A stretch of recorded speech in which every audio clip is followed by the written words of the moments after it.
नमस्कार विद्यार्थी मित्रांनो, MTS म्हणजेच महाटेट सिरीज, त्याचबरोबर MTS हे जे काही आपलं यूट्यूब चॅनेल आहे, त्याचबरोबर महाटेट सिरीज हे जे टेलिग्रामवरती चॅनेल आहे आणि त्याचबरोबर मोबाईल ॲप्लिकेशन आहे, तर या सर्वांचा वापर करणाऱ्या माझ्या सगळ्या परीक्षार्थी किंवा स्पर्धा परीक्षा देणाऱ्या बांधवांना मी माझ्या MTS या टीमतर्फे शुभेच्छा देतो आहे। आज जे व्हिडिओ मी बनवतो आहे त्याचं प्रयोजन असं आहे की आमचा जो काही क्लास आहे, म्हणजे जे क्लासेस सुरू आहेत, तर आमच्या बॅचमधील क्लासच्या मुलांसाठी आम्ही काही प्रश्नपत्रिका, म्हणजे अंकगणित आणि बुद्धिमापन हा अतिशय महत्त्वाचा विषय आहे, तुम्हाला माहीत आहे। आता येऊ घातलेली जी काही postman, mail guard, multitasking staff याच्या परीक्षा आता निघालेल्या आहेत, म्हणजे जागा निघालेल्या आहेत। त्याचबरोबर पोलीस भरतीच्या जागा निघालेल्या आहेत।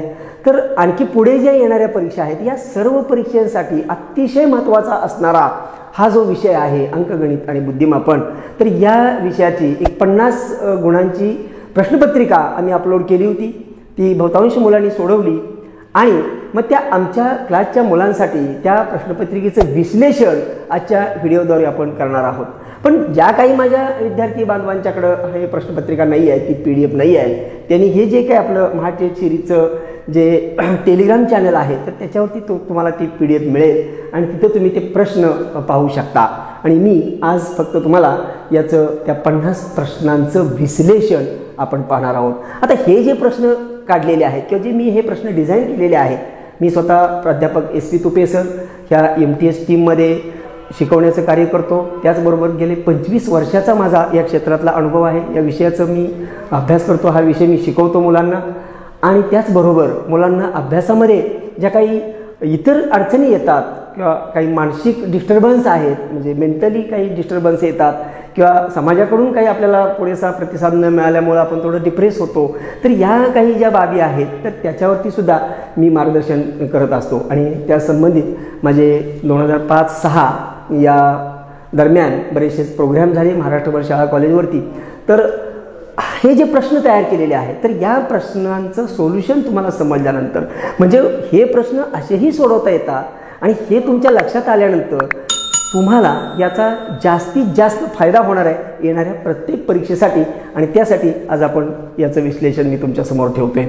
तर पाहूया, जो काही पहिला प्रश्न दिला होता तो प्रश्न मी आता वाचतो।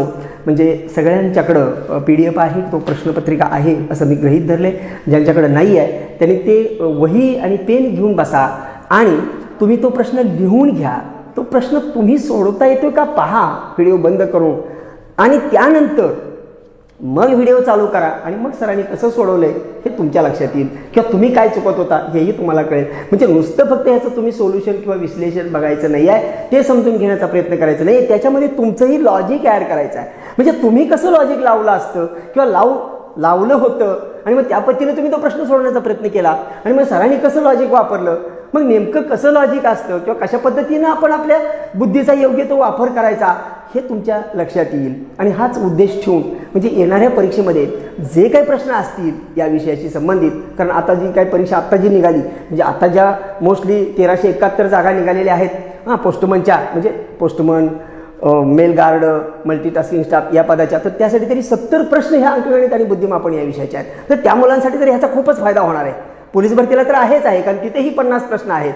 पुढे जी MPSC लेवल आहे, पुढे ज्या काही परीक्षा असतात तिथेही 15 प्रश्न किमान असतात, म्हणजे हा विषय अनिवार्यच आहे। तर आता बघूया पहिला प्रश्न काय आहे। प्रश्न मी वाचतो। प्रश्न असा आहे, एका अपूर्णांकाचा अंश 200% वाढवला, म्हणजे जो अंश आहे ना हा 200% वाढवला, हा अंश। प्रश्न कसा आहे पाहता, आणि छेद 250% वाढवला, छेद वाढवला 250%, हा छेद वाढवला, ही वाढ केली। तर प्रश्न सांगितलं टक्क्यांनी वाढवला असता 3/14 हा अपूर्णांक मिळतो। जर अशी वाढ केली तर 3/14 असा अपूर्णांक मिळतो। प्रश्नामध्ये दिलंय काय आणि विचारले काय हे समजल्याशिवाय प्रश्न सोडवायला सुरुवात करायची नाही, कारण तुम्हाला मेंदू सांगणारच नाही की इथं काय करायचं आहे। कारण मेंदूला जो आपण डाटा द्यावा लागतो हां, म्हणजे फिडअप जे करावं लागतं ते त्याला प्रश्न व्यवस्थित समजला पाहिजे, क्लिअरिटी आली पाहिजे. मग पूर्ण प्रश्न नजरेसमोर आला का की एक अपूर्णांक आहे, कोणता आहे आम्हाला माहीत नाही, पण जर का त्या अपूर्णांकाच्या अंशामध्ये 200% वाढ केली आणि त्याच्या छेदामध्ये 250% वाढ केली तर त्याची किंमत 3/14 एवढी मिळते. तर तो मूळचा अपूर्णांक कोणता असा प्रश्न विचारलेला आहे. म्हणजे प्रश्न मला समजला. मग आता मी काय करतो किंवा तो जो काही मूळ अपूर्णांक होता तो काय होता तेच तर मला शोधायचं आहे ना. आणि मग जे माहीत नाही ते माहीत आहे असं गणित धरून कार्य करणं हे तर गणिताचं वैशिष्ट्य आहे. आणि तुम्हाला माहित आहे की गणितामध्ये आपण हेच करतो, जे माहीत नाही त्याला आपण एक्स मानतो, वाय मानतो, काहीतरी मानतो. शक्यतो जास्त करून एक्सच मानतात. मग आता आपण काय करूया, तो अपूर्णांक मानूया. म्हणजे मी तो अपूर्णांक x/y म्हणजे हा अपूर्णांक, आता अपूर्णांक म्हटलं की अंश आणि छेद आलाच ना, हा तो अपूर्णांक आहे असं मी गृहीत धरलं. आता हा जर मूळ अपूर्णांक असेल तर त्याने सांगितलं की अंशामध्ये 200%ची वाढ करा. मग अंशामध्ये जर मी 200%ची वाढ केली तर आता पहा 200%ची वाढ करतोय म्हणजे 100ला 200 वाढणार. मग 100चं 200 होणार, 200 होणार म्हणजे वाढ किती झाली म्हणजे 300 झाली ना. कारण बघा ना 100चं 200% म्हणजे 200/100. मग आता पण 100चे 300 होणार, 100 रुपये 300 होणार, 200 तुम्हाला वाढून मिळणार. तुमचे 100 आहेतच पहिले. समजा तुम्हाला 100 रुपयाचे 200% वाढवून द्यायचे असतील तर तुम्हाला पैसे किती मिळतील, कारण 100चे 200 तुम्हाला एक्स्ट्रा मिळतील आणि तुमचे 100 म्हणजे 300 झाले. म्हणजे तेच कसं आपण करतो 200 अधिक 100 भागिले 100 म्हणजे टक्केमध्ये आहे म्हणून. म्हणजे हे झालं 300/100 हे झाला तुमचा अंशामध्ये झालेली वाढ. आता मी काय केले, अंश नवीन काय झाला आता हा एवढा झाला. आणि मग छेद किती झाला, छेद 250 वाढला. 100ला 250 वाढले म्हणजे एकूण किती झाले 100 अधिक 250 म्हणजे 350 झाले. म्हणजे तुमचा वाय वाढला, वाय गुणिले 350/100. हा हे नवीन अपूर्णांक आता. आणि मग नवीन अपूर्णांक किती झाला हे त्याने सांगितले प्रश्नामध्ये 3/14. ह्याची किंमत 3/14 आहे. मग आता हे करूया कॅल्क्युलेशन. इथले हे हा वरचा भाग आहे, खालचा भाग आहे, छेद आहे. आता हे फक्त आकडेमोड आहे, मी आकडेमोड करतो. ह्या 2 शून्य 2 शून्य गेल्या म्हणजे x गुणिले 3 म्हणजे 3x वरती. खाली काय होते बघा, ह्या शून्य ही शून्य गेली, 10 ने 35ला भागलं म्हणजे एक घरावरती पॉईंट पडेल म्हणजे 3.5y बरोबर 3/14. आता मला किंमत कोणाची काढायची आहे, x/y ची काढायची आहे, कारण मला तो अपूर्णांक हवा आहे. म्हणजे मी हे 3 आणि 3.5 तिकडे घेऊन जातो म्हणजे मला मिळेल. तरी तो पहा x/y बरोबर हे पहिलं 3/14 आहेच, हे पहिलंच आहे. आता बाजू बदलली की चिन्ह बदलतं, समीकरणाचा नियम आहे. मग इकडचं जे भागिले होतं तिकडे गुणिले होईल म्हणजे हे गुणिले झालं 3.5 आणि हे जे इकडे भागिले होतं म्हणजे भागिले होते ते गुणिले झालं. आता वरती होतं इकडे खाली छेदाला येईल म्हणजे ते आले 3 खाली आले. आता करा कॅल्क्युलेशन, आकडे मोड म्हणजे 3ला 3 गेले भाग. आता इथं भाग लावताना काय झाले, वर पॉईंट आलेला आहे, ते पॉईंट आपण काढून टाकूया ना. मग पॉईंट कसा काढायचा ते बेसिकमध्ये सगळं शिकवलेलं आहे. ज्या मुलांना बेसिक माहिती आहे त्यांना माहिती आहे कसा पॉईंट काढायचा. ज्याला माहीत नाही आहे त्यांनी आमच्या हे MTSची जे काही यूट्यूब चॅनल आहे तर त्याच्यामध्ये तुम्हाला बेसिकचे सगळे व्हिडिओ दिलेले आहेत. पूर्ण बेसिक अगदी पहिलीपासून जिथं गणिताची सुरुवात होते तिथून आपण बेसिक घेतलेला आहे. आणि मग तिथं तुम्हाला ते समजेल की कसा पॉईंट काढला जातो. तर मग आता बघूया, तिथं पॉईंट काढायला ह्याला 10 गुणावं लागेल. 10 गुणले ह्याचा पॉईंट कॅन्सल झाला. पण वर 10 गुणून चालत नाही, कारण त्याला सममूल्य अपूर्णांक ठेवावा लागतो. म्हणजे वर 10 गुणतो म्हणजे खाली पण 10 गुणलं पाहिजे. म्हणजे खाली 14ला 10 गुणलं तर 140 होईल. आणि आता आपण करूया भागाकार. कुणाच्या पाड्या संख्या आहेत बघा, ही संख्या मला 5च्या पण पाड्यात दिसते. 5 ने पण भाग लागतो, 7 ने पण भाग लागतो, कुणी लावूया. मी पहिल्यांदा भाग लावतो 7 न. 7 5 35, 7 दुणे 14 वरची 0.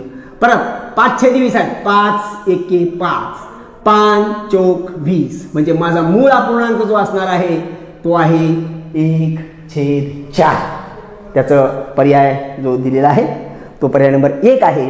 तर तिथं तुम्ही ते उत्तर त्याचं 1/4 येतं. अशा रीतीनं हा प्रश्न होतो बाळांनो. आता पाहूयात आपण दुसरा प्रश्न.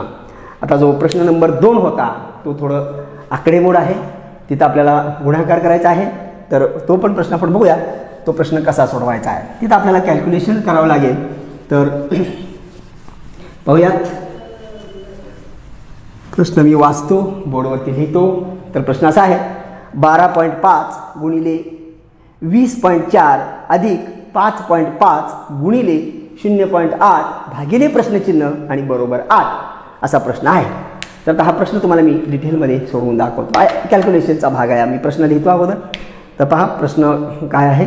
12.5 गुणिले 20.4 अधिक 5.5 गुणिले 0.8 भागिले प्रश्नचिन्ह आहे इथं आणि इकडं दिलेला आहे 8. म्हणजे हा जसा आहे तसा प्रश्न मी बोर्डवरती लिहिलेला आहे.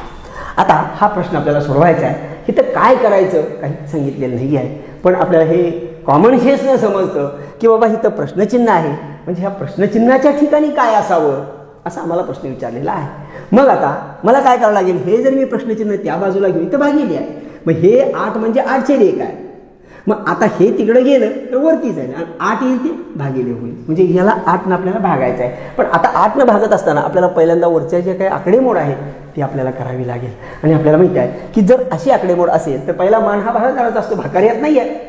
मग गुणाकार आहे. म्हणजे मी काय करेन, आता पहिल्यांदा या दोघांचा गुणाकार करून घेतोय, या दोघांचा. नंतर मी या दोघांचा गुणाकार करेन, त्या दोघांची बेरीज करेन आणि मग मला वरचं फायनल उत्तर मिळेल. आणि मग त्याला मी 8 भाग लावला की माझं फायनल उत्तर असेल.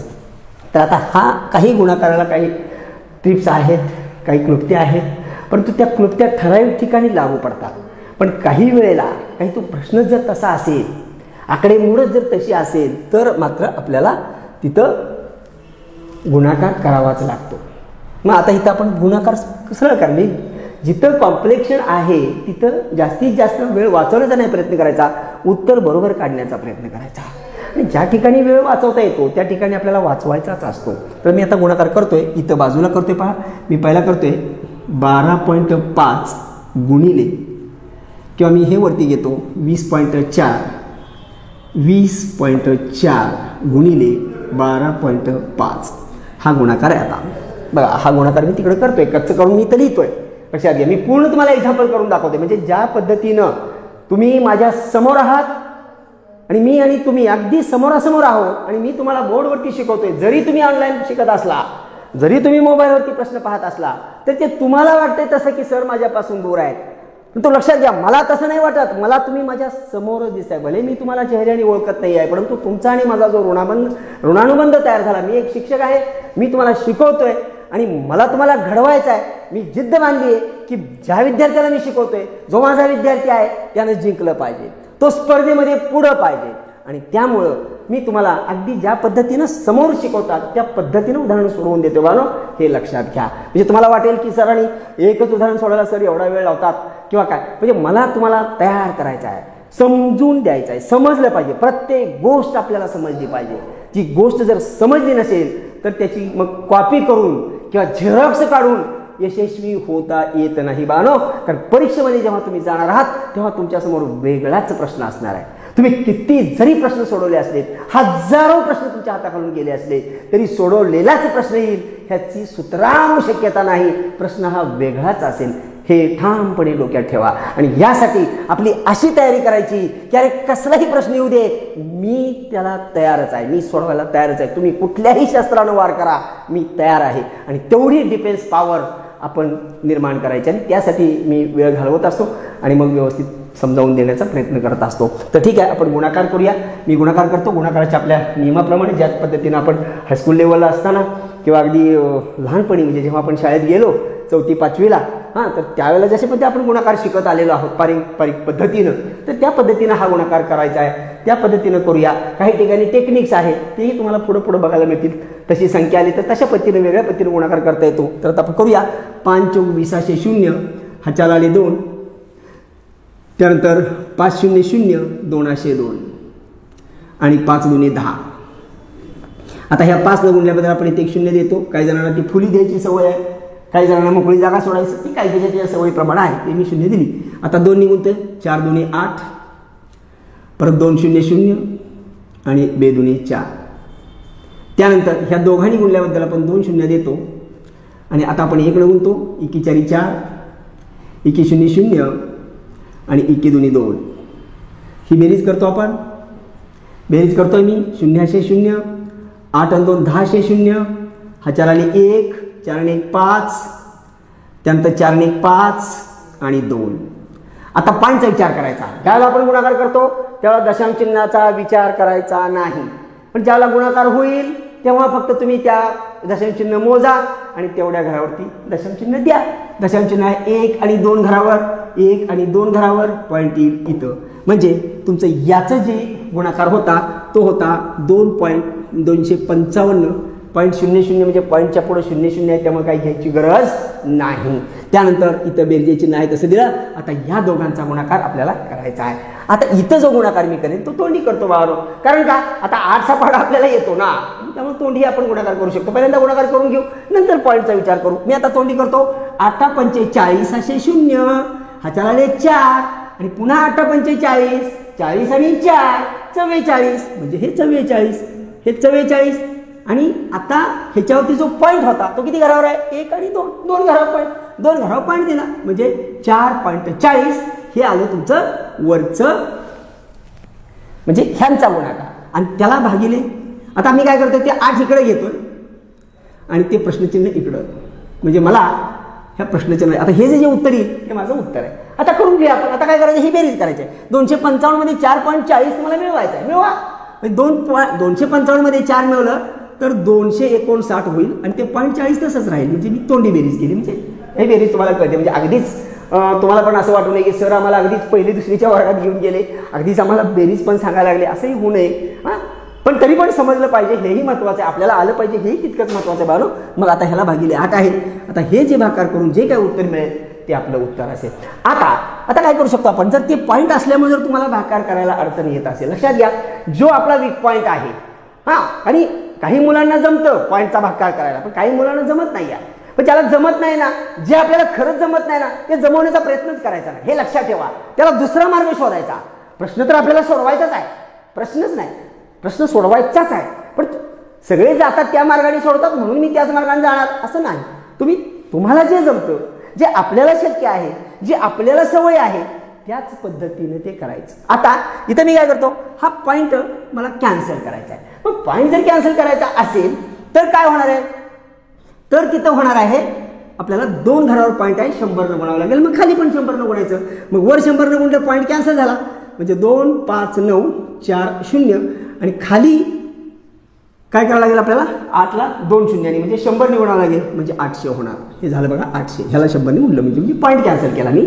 आता या शून्याला हे शून्य गेलं आणि आता आपल्याला फक्त भागाकार करायचा आहे. आता फक्त 8 न भाग लावा, हे 10 बाजूला राहू दे. मी आता 8 न भाग लावतो. बघा 8 न भाग लावतोय, 8 1 8, इथं भाग लावला मी. 25ला 8 न भाग लावतो, 8 त्रिक 24, 8 त्रिक 24, 25 मधून 24 गेले, 1 राहिले, 1 आणि हे पुढं 9 आहे, म्हणजे 19 झाले. म्हणजे 8 दुणे 16, 19 मधून 16 गेले, राहिले 3, 3 चे 34 झाले, 8 चोक 32, राहिले 2. तर 2ला आता भाग लागत नाही, मी पॉईंट दिला. पॉईंट दिल्यानंतर 2 चे 20 झाले, म्हणजे पुन्हा 8 दुणे 16, राहिले 4 आणि 8 45. आता इथं आपण 8 न भागले, अजून ही 0 शिल्लक आहे, 0 ने भागायचं म्हणजे आणखी एक घर पॉईंट इकडे सरकेल, म्हणजे तुमचं उत्तर असेल 32 पॉईंट, 1 पॉईंट इकडे सरकेल आणि मग 42 5. आता काय होईल, एक नियम आहे लक्षात घ्या, हे तर तुमचं उत्तर आहेच, लक्षात घ्या. पण जाता जाता हा नियम मी सांगतो, म्हणजे बऱ्याच जणांना माहीत असेल नसेल, ज्यांना माहीत नाही त्यांनी लक्षात ठेवा. कारण काही वेळेला परीक्षेमध्ये 2च घरापर्यंत उत्तर दिलेलं असतं दशांश चिन्हाचं. तर नियम असा आहे की दशांश चिन्हानंतर जर 3 घरं असतील आणि 3 नंबरचं घर जर हे 5 किंवा 5 पेक्षा मोठं असेल तर त्याच्या पाठीमागचं घर 1 ने वाढवायचं आणि पुढचं सगळं बंद करायचं, हे लक्षात ठेवा. म्हणजे ह्याचं फायनल उत्तर आपण 32.43 असं घेऊ शकतो. तर हे त्याचं उत्तर असेल. म्हणजे काही ठिकाणी जे तुमच्या हातात जे PDF आलेलं आहे तिथं काही उत्तरांच्या ठिकाणी किंवा काही मिस्टेक्स म्हणजे पर्यायामध्ये काही पॉईंट इकडं तिकडं सरकला असेल, तर तो तुम्ही आता ह्या विश्लेषणमध्ये ते दुरुस्त करून ते घ्यायचं आहे. त्यानंतर आपल्याला पाहायचं आहे प्रश्न क्रमांक 3. तर आता पहा प्रश्न क्रमांक 3 कसा आहे. हा घातांकाचा प्रश्न आहे.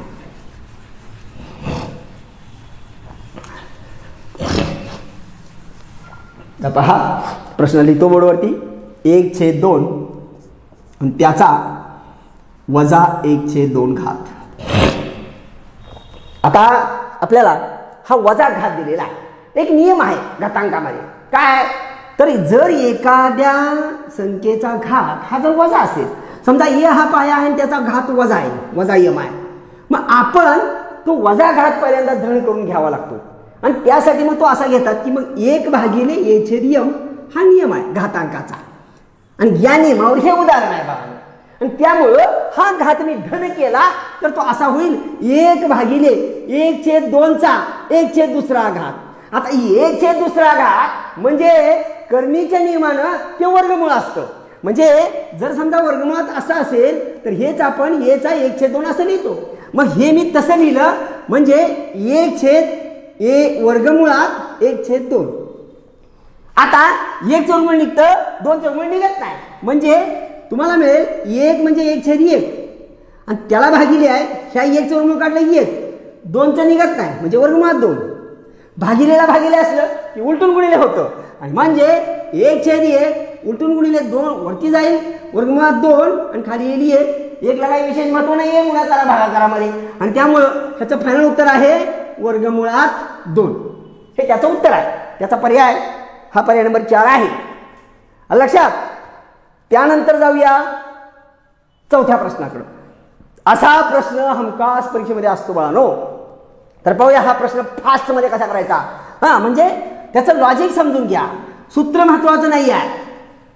आपल्याला तो प्रश्न समजला पाहिजे आणि तो सोडवता आला पाहिजे आपली बुद्धी वापरून.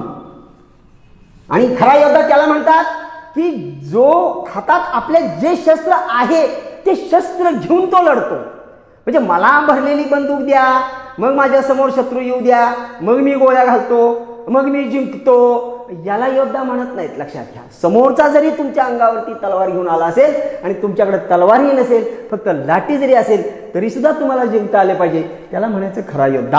आणि मग अशा पद्धतीनं आपण स्वतःला अपडेट करायचं आहे आणि तयारी करायची आहे. त्या पद्धतीनं आपल्याला जायचं आहे. तर पहा प्रश्न मी वाचतो. एचे वेतन बी पेक्षा 25% अधिक आहे. 25% अधिक आहे. ह्या प्रश्नाचं तुम्ही टेक्निकच लक्षात ठेवा. पटकन प्रश्न सुटतो असला काहीच नाही, ताण द्यायचा नाही मेंदूला. एक समजलं ना मला, कोणतरी येते ए आहे बी आहे ह्याच्याशी मला काही देणे घेणं नाही. ते दोन व्यक्ती आहेत, त्यांच्या वयाचं असेल काही असेल, ती जास्त त्याचं वेतन आहे. समजा इथं वेतनाचा प्रश्न दिला आहे, म्हणजे 25% अधिक आहे, तर त्या दुसऱ्याचं पहिल्यापेक्षा किती टक्के कमी आहे असा प्रश्न असतो. म्हणजे एचे वेतन बी पेक्षा 25% अधिक आहे, तर बी चे वेतन ए पेक्षा किती टक्क्यांनी कमी आहे. तुम्हाला विचारले काय? कमी टक्के. बघा कमी टक्के विचारले ना, सूत्र लगेच कमी टक्के बरोबर. मग ज्याला कमी टक्के विचारतात ना तेव्हा प्रश्नात जास्त टक्के दिलेलं असतं. मग घ्या जास्त टक्के, जास्त टक्के भागिले जेव्हा जास्त शब्द येतो तेव्हा 100 अधिक ते जास्त घ्यायचं. म्हणजे 100 अधिक जास्त टक्के. मी सूत्र लिहिलं पहिल्यांदा 100 अधिक जास्त टक्के आणि त्याला कॉमन गुणिले 100 करून टाका. संपलं तुमचं. ह्या सूत्रात किंमत भरा, उत्तर येते. जर तुम्हाला कमी आणि जास्त प्रश्न असला, किती टक्के जास्त आहे असा प्रश्न केला की किती टक्के कमी आहे हे प्रश्नात दिलेलं असतं. मग हे सूत्र फक्त तसं करायचं. इथं करायचं जास्त टक्के, इथं करायचं कमी टक्के, इथं करायचं 100 वजा कमी टक्के गुणिले 100 आहेच. तसा प्रश्न तसं सूत्र मोल्ड करा, किंमत भरा, तुमचं उत्तर तयार. मग आता बघूया, भरूया. जास्त टक्के किती आहे? 25% आहे. भागिले 100 अधिक 25 म्हणजे 125 गुणिले 100 सूत्रात लायते. भाग लावा. 25 25 25 5 सव्वाशे, 5 इकडे भाग द्या, 5 5 5 10 वरती 0 म्हणजे किती टक्के अधिक आहे? 20% अधिक आहे. हे त्याचं उत्तर आहे. आलं लक्षात. आता आपल्याला पुढच्या प्रश्नाकडे जाऊया. प्रश्न क्रमांक 5. तर पहा हा प्रश्न कसा आहे. 5वा प्रश्न सोडूया.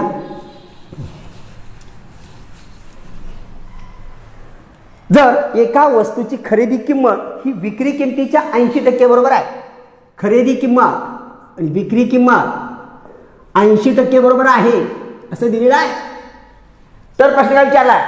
तर त्यातून किती लाभ होईल? लाभ म्हणजे नफा, नफा म्हणजे फायदा. मग आता आपल्याला काय सांगितलंय? तर खरेदीची किंमत आहे ना ही विक्रीच्या 80% बरोबर आहे. म्हणजे जर 80 रुपयाला वस्तू घेतली असेल तर ती 100 रुपयाला विकणार.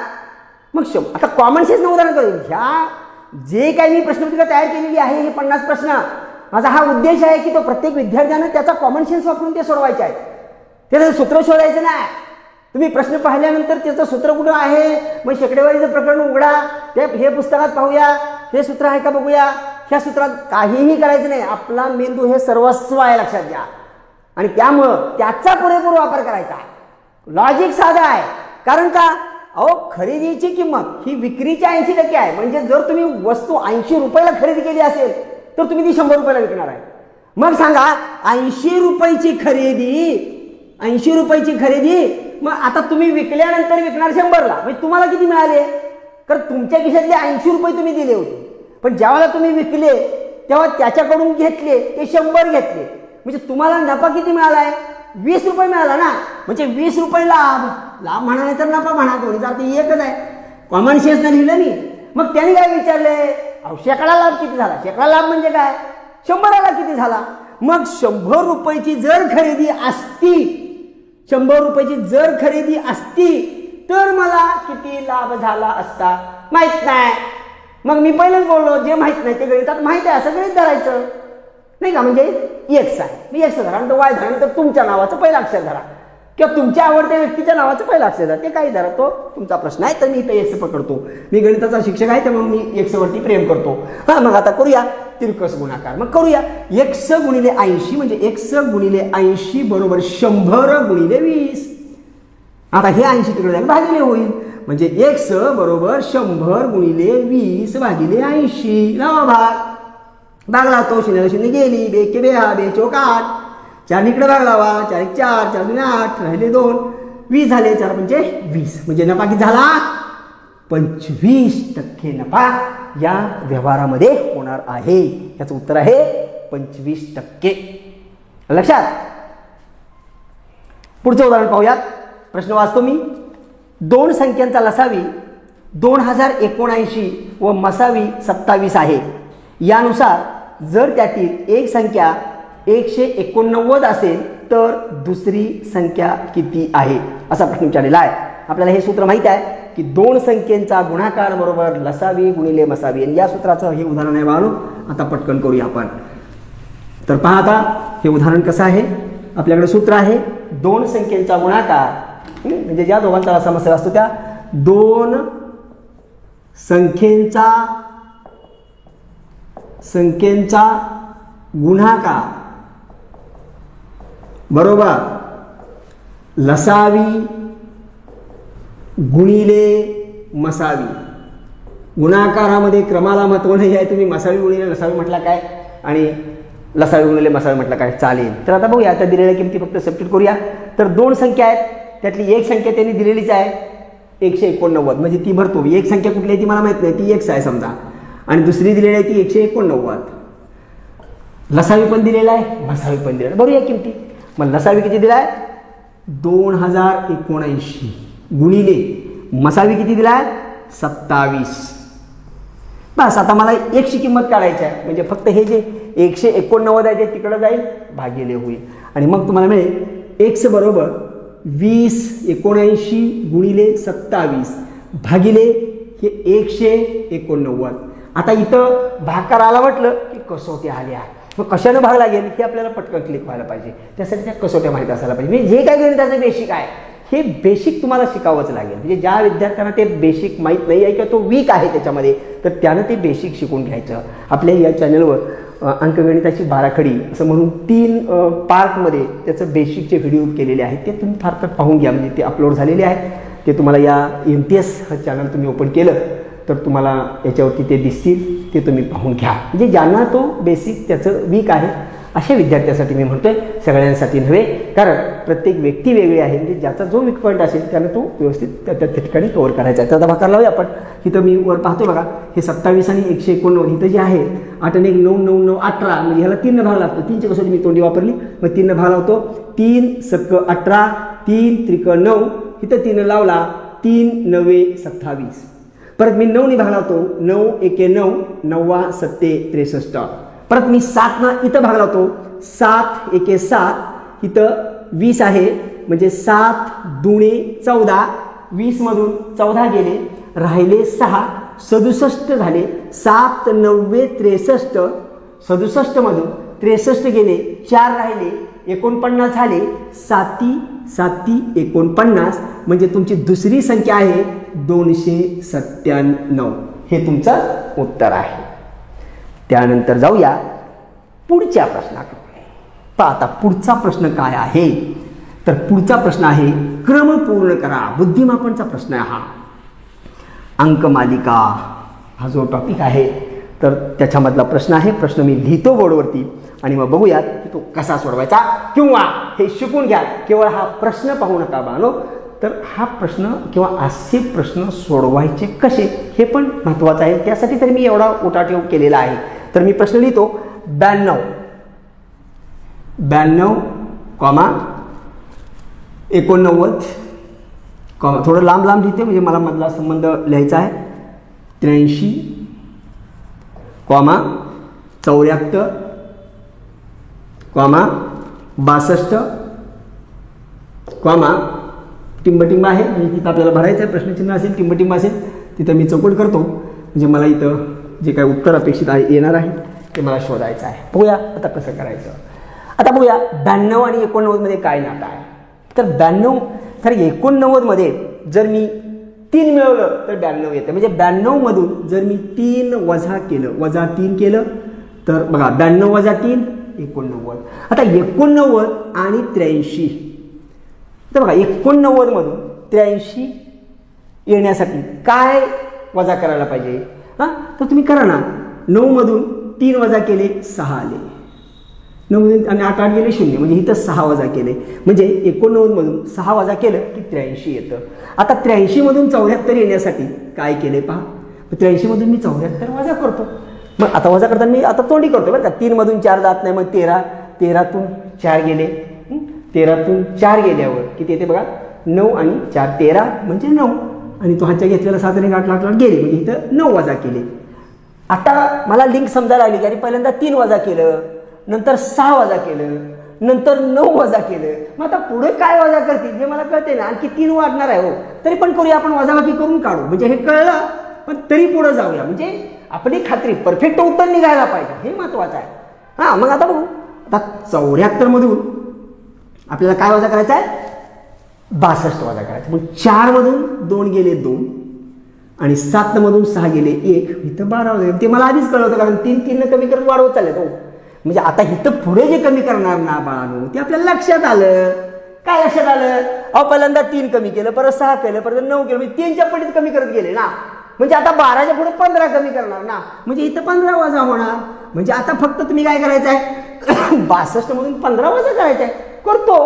मग पहा 2 मधून 5 गेले 7, ह्याच्या परत दिला म्हणजे 62 मधून आपण 15 वजा करतोय, 2 मधून 5 वजा केले 7 आले, ह्याच्या परत गेला 1 आणि 1 2, 6 मधून 2 गेले 4, म्हणजे माझं उत्तर आहे इथं 47 हे त्याचं उत्तर आहे.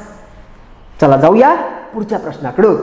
पहा आता पुढचा प्रश्न कसा आहे, या गटाशी जुळणारे पद ओळखा असा प्रश्न आहे. प्रश्न लिहितो बोर्डवरती, हा सुद्धा बुद्धिमापनचा प्रश्न आहे. तर पहा प्रश्न कसा आहे, या गटाशी जुळणारे पद ओळखा. पद लिहितो 567 कॉमा 945 कॉमा 594 कॉमा 738. आता या गटाशी जुळणारे पद ओळखा, पण कुठले, खाली पर्याय दिलेले आहेत. आता या प्रश्न सोडताना आपल्याला पर्यायाचा विचार करावा लागेल, कारण हा एक गट आहे, आणखी एकाला ह्या गटात बसवायचा आहे. हे 2 आणि 2 4 आहे आणि 5वा मेंबर इथं पाहिजे. मग तो 5वा कुठून आणायचा आहे, तर तो पर्यायातला हुडकायचा आहे. असा हुडकायचा आहे की तो हे जे गुणधर्मात बसल्या त्या गुणधर्मात त्याला बसवायचा आहे. मग मी आता पर्याय लिहून वेळ घालवणार नाही आहे, मी यांचा गुणधर्म शोधून काढणार आहे आणि मग तो गुणधर्म पर्यायामध्ये कुणाला बसणार आहे तो पर्याय आपण उचलायचा आहे. मग काय गुणधर्म आहे बघूया. मग मी काय करतो बेरीज करतो अंकांची. बघा 5 आणि 6 11, 11 आणि 7 18, ह्यांची बेरीज 18 आली. ह्याची बेरीज किती येते बघा 5 आणि 4 9, 9 9 18. ह्याची बेरीज करून बघा 5 आणि 4 9, 9 9 18. ह्याची बेरीज करून बघा. 7 आणि 3 10, 10 आणि 8 18. सगळ्यांची बेरीज म्हणजे त्या संख्येमध्ये जे अंक आहेत त्यांची बेरीज 18 येते. म्हणजे आता पर्यायातला मला उचलताना ज्यांची बेरीज 18 येईल त्यालाच उचलला पाहिजे. मग आता पर्याय वाचतो.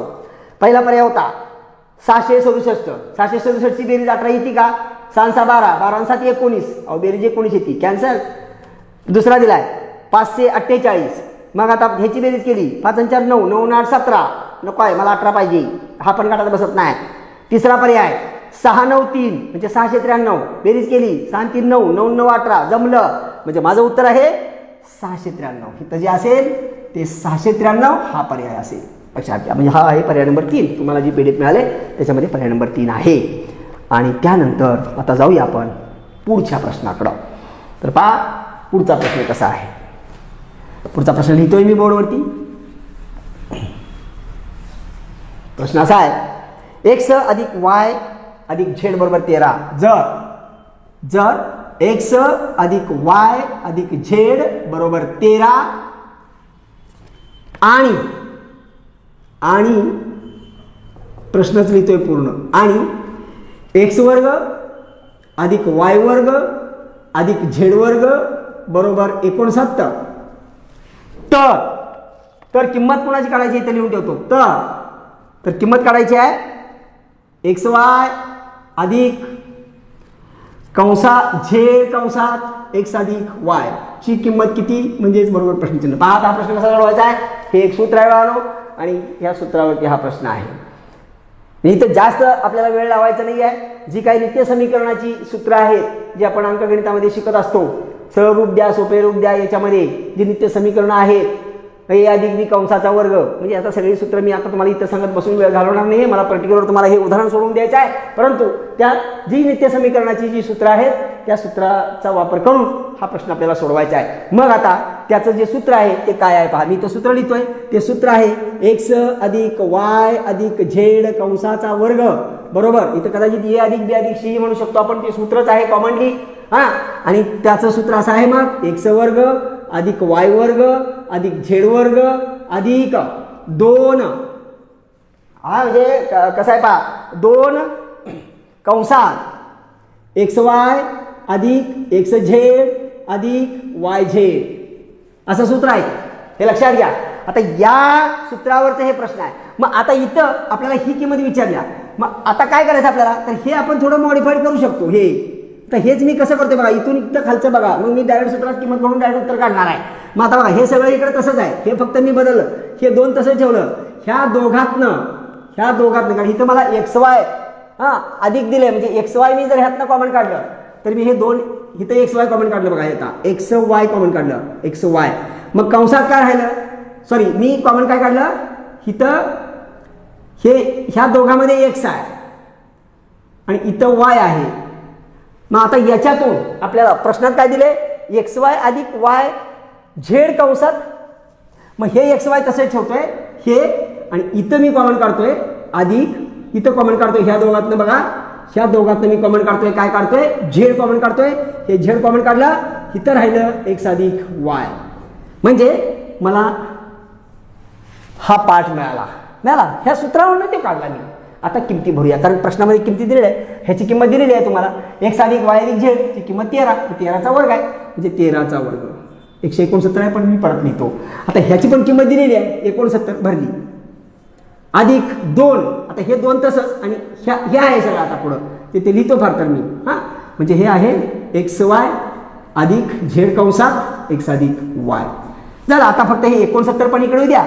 हे 2 इथं गुणिले आहे. 2 आता लगेच येणार नाही. पहिल्यांदा 69 येईल. इथं 13चा वर्ग 169. त्यातनं हे 69 वजा झालं.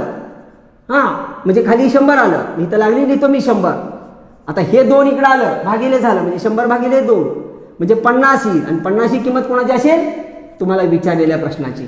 प्रश्न काय विचारलाय xy अधिक z कंसात x अधिक y बरोबर किती. आणि मग त्याचं उत्तर आहे 50.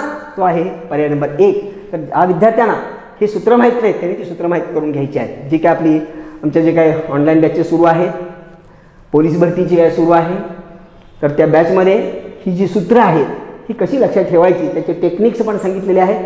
सगळ्या प्रकारची सूत्र घेतलेली आहेत सगळा अभ्यासक्रम व्यवस्थितपणे घेतलेला आहे. एक पोलीस भरतीची बॅच आहे पूर्ण, आणि त्यानंतर पोस्टमन, मेलगार्ड आणि मल्टीटास्किंग स्टाफ ह्या ज्या जागा निघाल्या त्याची जी काही परीक्षा आहे त्याचा जो पेपर नंबर 1 आहे त्याच्यामध्ये 70 प्रश्न अंकगणित आणि बुद्धिमापन या विषयाचे आहेत. तर त्याच्यासाठी आपण अंकगणित आणि बुद्धिमापन याची स्पेशल एक बॅच आहे. अगदी अत्यल्प फीमध्ये ह्या बॅचेस उपलब्ध करून दिलेल्या आहेत. आणि त्याचबरोबर ज्या विद्यार्थ्यांना 100च्या 100 मार्काची तयारी करायची आहे तर त्यांच्यासाठी मग तीच सर्व प्रश्नांची म्हणजे सर्व गुणांची 100 प्रश्नांची जी सगळ्या सिलेबसची म्हणजे त्यामध्ये GS पण येतो. तर अशी एक बॅच आहे. म्हणजे पोस्टमनच्या 2 बॅचेस आपल्या आहेत, आपल्या सुरू आहेत, रन करतोय आपण. तर तुम्हाला त्याची जर अधिक माहिती घ्यायची असेल, तुम्हाला माहिती हवी असेल किंवा तो सर तुम्ही किती सिलेबस घेणार, कसा घेणार, आम्हाला काय मटेरियल देणार, आमची तयारी कशी करून घेणार, तुमच्या ज्या काही मनामध्ये शंका कुशंका असतील तर त्या तुम्ही आम्हाला हा जो काही व्हॉट्सअप नंबर आहे बोर्डवरती लिहिलेला आहे 72 49 0 32 32 3, तर या नंबरला तुम्ही कमेंट करा, या नंबरला तुम्ही व्हॉट्सअप करा, तुम्हाला त्याचं योग्य ते उत्तर मिळेल. अधिक तुम्हाला काही माहिती हवी असेल ती माहिती मिळेल. तर अशा रीतीनं हा प्रश्न आपण सोडवला. आता आपण जाऊया पुढच्या प्रश्नाकडं. तर पुढचा प्रश्न मी वाचतोय. हा प्रश्न लॉजिकली मी सोडवून तुम्हाला दाखवणार आहे. आणि माझी अशी इच्छा आहे की गणिताचे सगळे जास्तीत जास्त प्रश्न हे तुम्ही लॉजिकल पद्धतीने सोडवायचे. आणि माझा जो अभ्यासक्रम मी शिकवत असतो, जो सिलेबस मी शिकवत असतो, त्याच्यामध्ये माझा जास्तीत जास्त जो भर असतो तो लॉजिकवरती असतो. म्हणजे आपल्या बुद्धीचा वापर करून प्रश्न सोडवायचे. सूत्राचा आधार घ्यायचा नाही आहे, पारंपरिक पद्धतीचा आधार घ्यायचा नाही आहे. जास्तीत जास्त आपण लॉजिकली जायचं, कारण सूत्र विसरण्याची शक्यता असते. जी वस्तू कायमस्वरूपी आपल्याजवळ आहे आणि ती आहे आपला मेंदू, आणि त्यामुळे त्याला चालना देऊन जास्तीत जास्त अधिक चांगल्या रीतीनं कार्य कसं करता येईल हे आपल्याला शिकायचं आहे. हा साठीच हा विषय आहे. तर पहा पुढचा प्रश्न मी वाचतो अगोदर. A आणि B मिळून एक काम 30 दिवसात करतात. शॉर्टकटमध्ये लिहितो A आणि B म्हणजे A अधिक B म्हणजे A आणि B मिळून एक काम करतात 30 दिवसात. 30 दिवस. पुढे त्यांनी 20 दिवस सोबत काम केले म्हणजे 20 दिवस दोघांनी एकत्रित काम केलं. त्यानंतर B सोडून गेला. मग तेव्हा A ने राहिलेले काम 20 दिवसात पूर्ण केले. त्यानुसार B एकटा ते काम किती दिवसात पूर्ण करू शकतो. आता पहा मुद्दा काय आहे. आपल्याला प्रश्न समजला की एक काम आहे, काम काय आहे माहित नाही, पण ते काम जर का या दोघांनी केलं तर 30 दिवसात पूर्ण होतं. तर त्या दोघांनी 20 दिवस काम केलं आणि त्यातला एक जण सोडून गेला. म्हणजे गेला, कोण गेला आपल्याला महत्वाचं नाही, एक जण गेला. तो सोडून गेल्यानंतर जो दुसरा राहिला त्यानं राहिलेलं काम हे पूर्ण केलं. किती दिवसात केलं तर त्यांनी सांगितलं 20 दिवसात पूर्ण केलं. ठीक आहे, क्लिअर.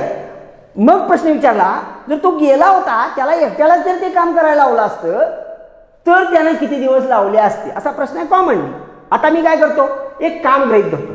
काम असं धरतो की आपल्याला 30 20 यानं भाग लागणारी संख्या असावी.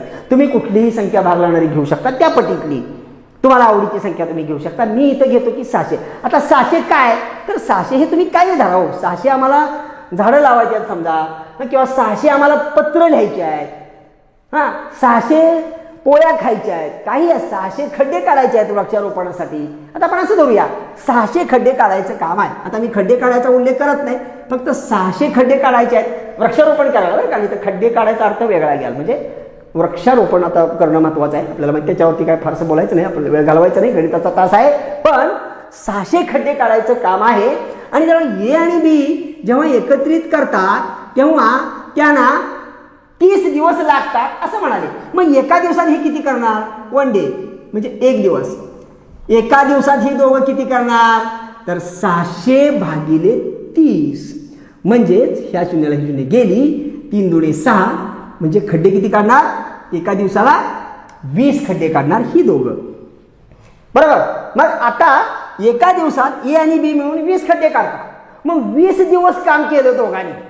20 दिवस काम केलं म्हणजे काढलेले खड्डे दोघांनी मिळून किती काढले, काढलेले खड्डे 20 गुणिले 20 किलो, कारण दिवसाला 20 काढतात आणि 20 दिवस केले ना एकत्रित काम, म्हणजे 400 खड्डे काढले. मग 400 खड्डे काढले, मग राहिले किती तर राहिले 600तले 400 काढल्यावर की 200 राहिले. म्हणजे राहिलेले खड्डे किती असतील? तर 600 वजा 400 बरोबर 200, म्हणजे 200 खड्डे राहिले होते. आता ते पूर्ण केले, येने पूर्ण केले. राहिलेले काम 20 दिवसात पूर्ण केले. राहिले 200 खड्डे. मग आता येला किती दिवस लागले? आता ये काय करतो, हे 200 खड्डे काढणार. किती दिवसात काढणार म्हणून सांगितलंय प्रश्नात? 20 दिवसात काढणार म्हणून सांगितले ना. म्हणजे एका दिवसात किती काढणार? भागिले 20, म्हणजे हे गेलं 20 म्हणजे 10 खड्डे हा ये एका दिवसात काढणार. बरोबर. हे त्याच्या कामाचं स्पीड आहे. प्रश्न काय विचारलाय? त्यानुसार बी एकटा ते काम किती दिवसात पूर्ण करेल. अहो बी काढायला आम्हाला बघा, हे दोघं मिळून जर 20 खड्डे काढतात तर येचं स्पीड किती आहे? 10 खड्डे. मग बी पण 10 खड्डे काढत असणार ना, नाही का? म्हणजे बी सुद्धा एका दिवसाला 10 खड्डे काढतोय. म्हणजे बी सुद्धा हा 10 खड्डे काढेल एका दिवसात. मग सगळंच काम त्या बीला लावलं. त्यांनी प्रश्नात तसं सांगितलं ना, संपूर्ण काम जर बीलाच लावलं तर किती दिवस लागतील. मग मला माहिती आहे संपूर्ण काम काय आहे. 600 खड्डे काढायचे. मग तो दिवसाला किती काढतो? 10 काढतो. मग दिवस किती लागतील? म्हणजे 600 भागिले 10 ना, 600 भागिले 10, 0 गेले म्हणजे 7. म्हणजे 60 दिवसामध्ये तो बी ते काम एकटा पूर्ण करू शकतो. लॉजिकली प्रश्न आपण सोडवला. तुम्ही 600च घ्यावं असं काही नाही आहे. तुम्ही त्या पटीतली संख्या घ्या, 1200 खड्डे घ्या, 2400 खड्डे घ्या, 300 घ्या, किती घ्या, म्हणजे त्या पटीतली घ्यायची. 20 आणि 30 भाग लावणारी संख्या तुम्ही शक्यतो घ्यायची कॉमन सेन्सली.